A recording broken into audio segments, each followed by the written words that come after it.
is a Big Boy Tuesday. That's Greg Bedard on with Joe Murray and Mark Dondero in our post-game show, taking a wicked spin around that Joe Murray cul-de-sac. You know, you always used to reference the Joe Murray, and I was like, what are you talking about? I don't understand it. Now I know. And then you get in all of a sudden I got there, you heard that pause. I was like, wait, what just happened? Where am I now? Whee! There used to be a carnival ride called the Roundup. I'm telling you. Whee! They would strap you to the wall, spin you around, and drop the floor so you were sticking to the wall. Yeah, the Turkish twist is what they called it over at Canopy Lake. Yeah, that is the Joe Murray cul-de-sac. It won him the game. They pin you to the wall and drop the floor out. It's like it won him the game. Well, how many timeouts were there? Well, there were none. And that's what I'm trying to say. Well, no, if there's no timeouts, it didn't win. What? Wait a minute. Hold on. What, Joe? What? Say what? Even Dondero got in there. Go ahead, Jimmy. Are you saying that they wouldn't have won the game had they not converted? No, I'm saying the refs screwed up. What? Yeah. Did you? Wait a minute. How'd he get into the cul-de-sac? Keep going. Sorry. Are you saying that they wouldn't have won the game had they not converted? No, I'm saying the refs screwed up. Yeah. They challenged it, and it won them the game. I think they were going to win the game either way. They were going to win the game easily, Joe. They were going to be in victory formation no matter after the two. They were going to win the game but either we way. can do this. They're in midfield. They're punting. New Orleans is going to go. They need a touchdown. They're going to go in 25 seconds with no timeouts, the whole length of the field when they pin them at the 10. I mean, come on, Joe. Greg, just hang on a second. You love to credit the offense and what they do. You love to do that. Mike Vrabel was a critical hire for the team. That was a huge play. What does that have to do with what you're talking about? What I'm talking about was they would have set up a potential punting situation to give the ball back in a one-possession game. Okay, all right. I thought it was in B with no timeouts left, and the Patriots had the ball in midfield. Do I need to do math now to figure out how much time was going to be left? I did that for you. Let me ask you a big picture question here, Greg, before we have to let you go. Who's the best team right now in the AFC? I have no idea. I don't watch game. I don't watch football on Sundays. That's up to you guys. Greg, what? Okay, today was great. Drake Maye carried the team today. He carried the team, right? This is the post-game experience. Yeah. Oh, I love it. Between pants off Dondero and the cul-de-sac, I'm like, where the hell am I? I love it. I'm like, I just got done. I'm working. I haven't seen any of the games. I don't know who's won. Who's the best team in the AFC? And if you don't say the Pats, you're getting tasered. I just need one more because then it went to this. Just real quick, Jimmy, give me the third one, please. I'm sorry. Did you say you can't answer who's the best team in the AFC right now? What's wrong? Yes, I haven't watched any. I don't even know who won today, Mark. I'm working. Okay, I'll get you out with this. So answer it. So you tell me. Well, we'll do a whole segment on that next. I want to ask one other quick thing that doesn't really have anything to do with today, but just because you're on, I'm interested. Let's just say hypothetically, you're at the Muffin House with Josh McDaniels, and he says, "Hey, Greg, I just got offered the Penn State job." What would you tell him? I would tell him not to go anywhere. Okay, the Muffin House. Now we're on. Now we're in the Muffin House?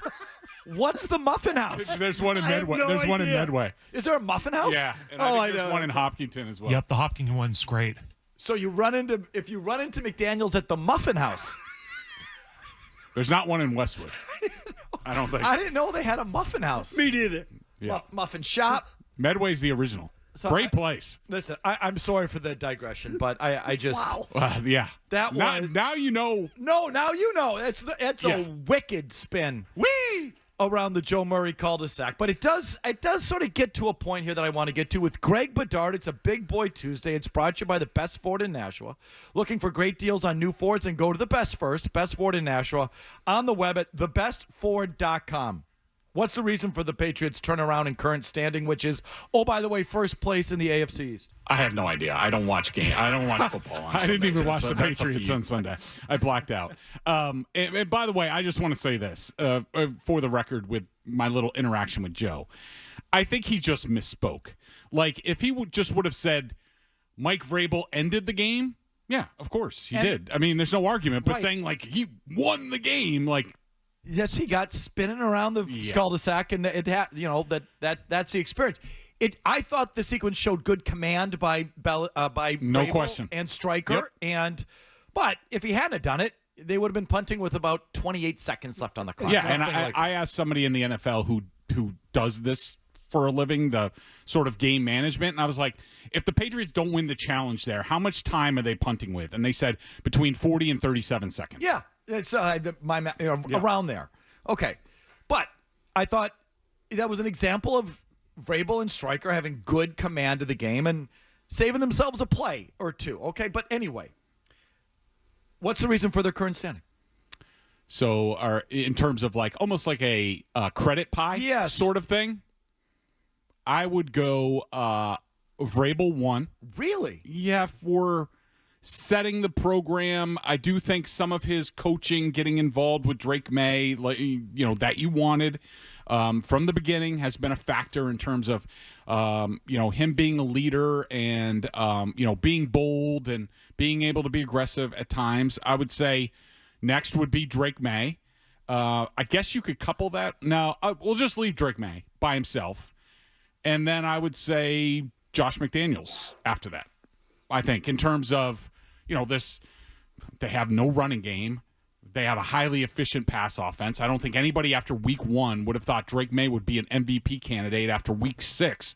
But here we are. And so how does Josh McDaniels not get some credit for that? And I think some of the stuff you're seeing, like the pocket manipulation, I know you guys talked a lot about it yesterday, and especially in the first half, and it continued in the second half where he's, stepping up and how he's feeling pressure. Like there was one time where a Saints player was coming from behind him, and I was like, here we go. He's going to get strip sack, hit from behind. It's going to be a disaster. But all of a sudden the kid senses it. And I'm not saying Josh McDaniels has given him that, but a drill that at least when I was out at training camp, and I've seen some reporters when they're out there for the 10-minute stretching period, that they did every single day was somebody coming off the edge, Drake Maye stepping up in the pocket, throwing the ball down the field. Not running, throwing the ball down the field. And so I think all of this has been hand-to-hand. But I would go Vrabel. He's in charge. If they stunk, I would give him most of the blame because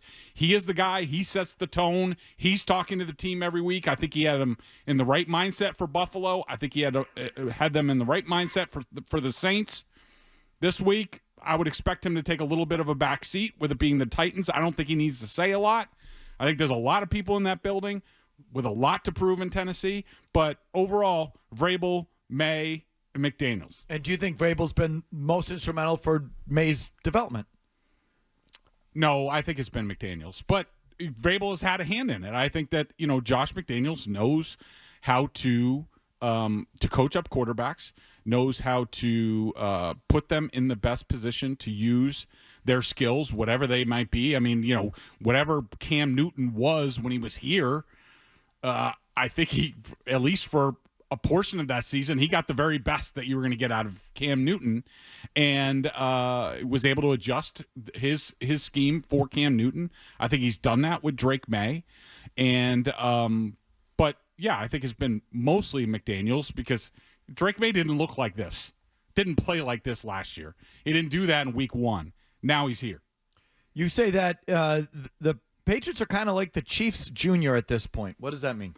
So that means that the way that they're playing, right now is sort of course, the Chiefs have I would say, better defense and they have Spags. But, if Mahomes doesn't turn the ball over and he makes 5-6 difference-making plays, the Chiefs are probably going to win.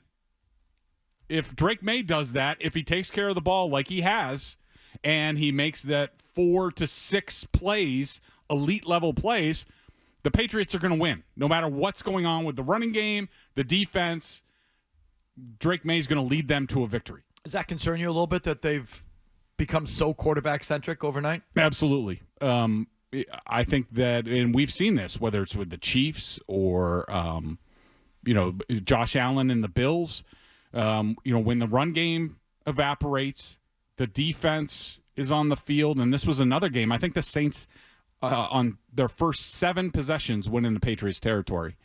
All of a sudden, more falls on the quarterback, and now you're relying on him to bail you out.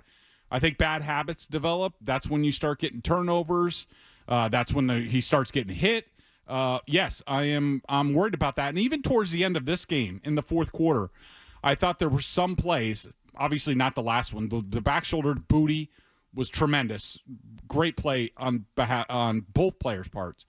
But the drive before that, 2nd and 13, 3rd and 13, you watch those plays, all of a sudden now, without pressure, he's drifting in the pocket a little bit. He's drifting into pressure.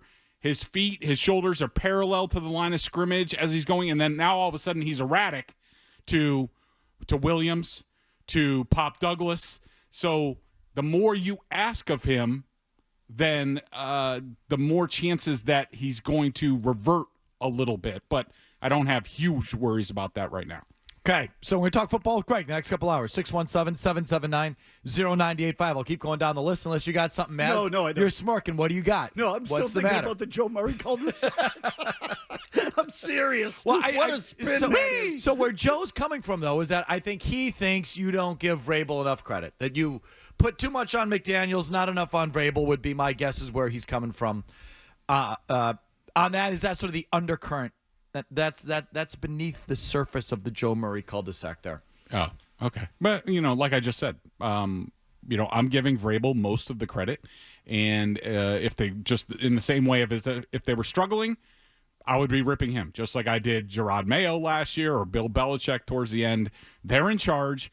They're in charge of all the units. The way the offense plays, the way the defense plays, it comes from the head coach. And so if it's not working, it's on the head coach. Right now it's working. So the head coach gets credit. And I still find it interesting what's working with Vrabel, and that they're having this success doesn't totally surprise me. I was expecting them to be in it, not in first place necessarily, or look this good, but I'm not 4-2 doesn't stun me at all. How they got here is not how I don't think anyone thought they were going to do it. If Vrabel was having an impact, they'd be running the ball, playing defense, not turning the ball over, letting opponents, screw it up, and Drake Maye would be coming along and would be a piece of it, but it wouldn't be bombs away Drake Maye, in that role as everything on him. And that's what it's turned out to be. Like, I think Vrabel is really good in game. There's command there that we've seen. I think he, brings out the best individually in guys, even though a lot of guys are still underperforming. But I think the general vibe that he brings is definitely there. But I haven't seen his impact on defense. They have arguably the worst running game in the league, according to certain metrics. Mm-hmm. Penalties, turnovers have been cleaned up, certainly the last couple of weeks. But penalties not necessarily have been, in some unfair ones this week for sure. But you know what I mean? It's not like the Vrabel thing that I thought we were going to get, Greg. We've gotten something else. Yeah, I thought we were going to get maybe, even though he was athletic, I thought we'd see Drake Maye play a little bit more like Ryan Tannehill, sort of game manager, maybe some shot plays. If you need to get some plays with your legs, he can do that. But it's been the opposite. I mean, they are basically riding Drake Maye's coattails at this point, and you just wonder how sustainable that is. In most circumstances, of course, with this schedule, it's probably sustainable. It's not Tennessee North. It's not. It's not. We thought it was going to be Tennessee North. It's not. No, it's the individual brilliance of the quarterback. Definitely. And as we go on here, making more and more big plays. Definitely. Like those things, like pulling plays out of his ass and sort of spinning around back there. And the next thing you know, it's bombs away. So I don't know if anyone had that, but that's where they're at. And I still think Vrabel's a big part of it.